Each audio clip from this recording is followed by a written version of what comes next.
Hello everybody, I'm Mark MOZO. This is a short video of how I spray painted and finished off my 3-inch diameter fiberglass model rocket from Wildman. It's called the Punisher. Here we go. Love the T-38 Jet Bicentennial color scheme, so that's what I'm going for.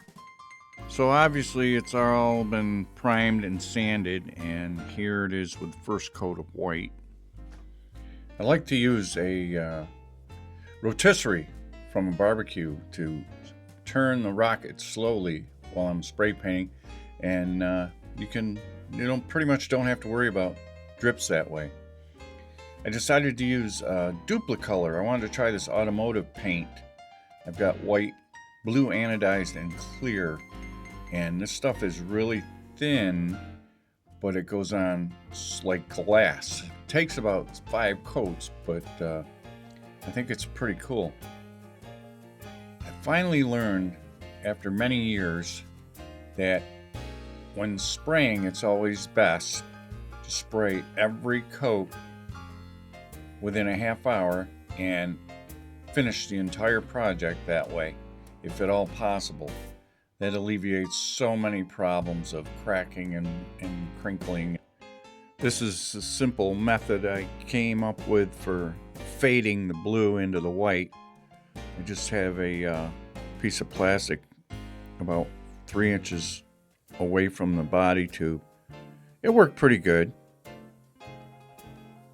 I used a little paintbrush and splattered some white over all the fins in this section to simulate stars like the T-38, and I used the same spray paint, the same white paint that I used for the rocket, and it came out great. Another 20 minutes or so later, I clear coated the entire rocket with the same brand, and I gave that 2 or 3 coats, and it was all done within about an hour. Well, that turned out pretty good. I wish I bought a little more white because it's a little thin, but I'm not gonna go crazy over it. So we'll see how it looks when I get it together. I'll show you that. Right.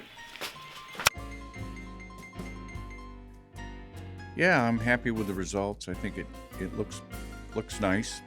I hope I get to fly it more than once. You never know with these things.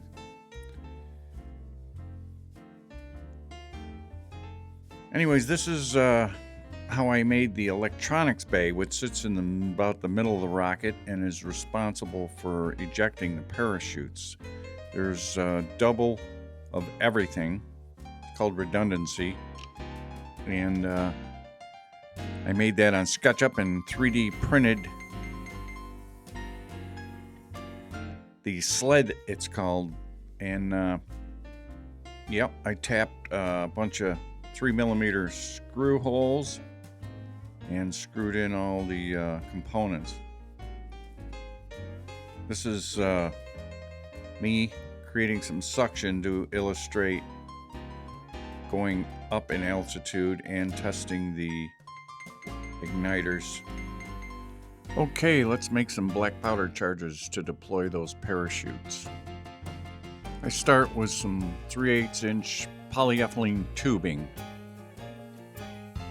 I'm going to drill a hole on each end. There. This gives the glue a good mechanical lock. Take the igniter of your choice and glue that into the bottom. 1.6 for the nose cone. Tip it in, fill her up. I'm going to write that on there before I forget. 1.6 cushion, just so the hot glue doesn't